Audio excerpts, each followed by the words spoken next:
Hi there everyone, Miles here, the teaching professional at Southwick Park Golf Club. Look, I've had to come outside to talk about a taboo subject. It's probably the equivalent of an actor saying the name Shakespeare out loud. I'm talking about a Lucy locket, a septic tank, a chieftain, call it whatever you like, but the bit where you use the hosel of the golf club instead of the face to hit a ball and it squirts a little bit sideways. So when you first get into the PGA, they give you a manual, a teaching manual, and sort of hooks, slices, and you sort of get to hosel shots, and you just keep turning the page, because basically there are hundreds of reasons why you might get one out the hosel, and once you get it as a person, it's almost like a little disease. It's almost it's as much as it's in your swing, it can be in your head, and once you do one or two, then it's a very hard place to recover from.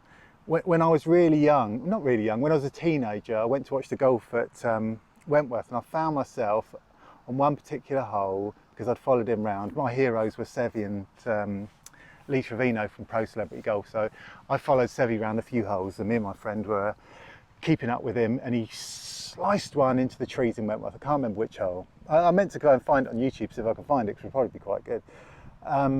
And we ended up in the trees with just me, my friend, maybe 2 or 3 other people.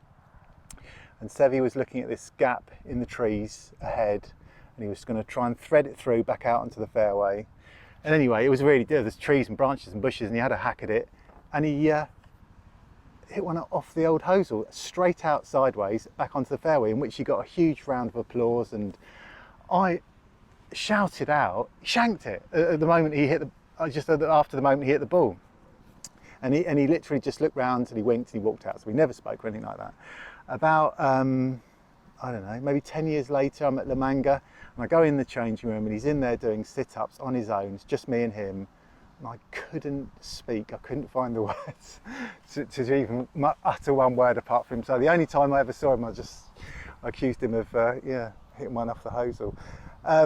Anyway, going backwards. So basically, I could make a video that would probably be quite a long time on the reasons why you can shank it. So you've got to work out why. That's if you do it. Like, I don't think I've ever really done it, but I know plenty of really good players that have. But if you're getting the ball out of here and it's squirting sideways, you've got to work out how's it got from here to there, and why in your swing. That's really, really quite complicated for a lot of people. But what I would say to you is go with number 1, stand a bit further away, because at some point, if you keep standing further and further and further away, you can't, I'm just going to say, you cannot shank it, because you just get to a point where you can only hit it off the toe. So if you do it a lot, try that first. And in the week, a fella came, and he's got a little dose of the septics, and to this day I've never seen him shank one.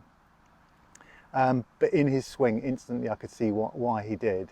So I'm just going to touch on to the end of this little clip here, the start of his swing and the correction needed just to make that final thing, that final place where he was not hitting, so he could hit the centre of the club and not out the hosel. I haven't seen him since, so I hope he lets me use his little swing clip. And anyway, if you have got trouble hitting it off the hosel and you do it regularly, then you probably should look into what is the little tiny faults in your swing that's making that happen. So yeah, I hope you're all enjoying this scorching weather. I'm not sure it's for us pasty English people, but I'll see you next week, and thanks for listening and watching, and see you all soon.